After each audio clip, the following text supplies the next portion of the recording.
В настоящее время ситуация с заболеванием корью в республике считается осложненной. К концу мая по Башкортостану зарегистрировано 16 случаев против 2, выявленных в прошлом году. Данная инфекция управляема. Основной ее метод профилактики – это вакцинация. Для предотвращения массовых вспышек заболеваний пневмококковой инфекцией предусмотрена соответствующая вакцина, появившаяся в новом национальном календаре прививок в 2014 году.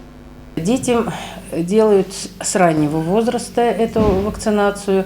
В зависимости от возраста и делается вакцинация. Допустим, если начали вакцинацию детям до года, то ее делают до года сначала, и потом ревакцинация в год и 3 месяца идет. Детям после 2 лет эта же вакцинация делается таким образом, что однократно. От пневмонии дети раннего возраста очень многие не застрахованы.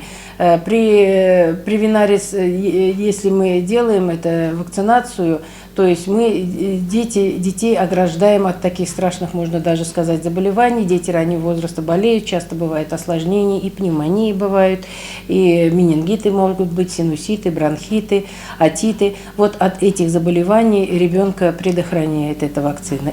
Пневмококковая вакцина по себестоимости дорогая. Закупается в медучреждении она за 2-3 тысячи рублей. По словам врачей, побочные эффекты возможны, но они такие же, как и у других вакцин. Озноб, небольшое повышение температуры, потеря аппетита. В нашей поликлинике Превинар 13.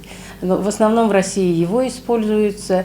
Конечно, есть еще Синфлорикс, тоже, как говорится, вакцина от пневмококковой инфекции. Но это вакцина для детей именно раннего возраста. И они все импортные, эти вакцины от пневмококковой. И третье – это Пневмо-23. Пневмо-23, она для детей с 5 лет. Луиза Мустафина, Рустам Имангулов, Гульгина Раскильдина, телекомпания СТВ.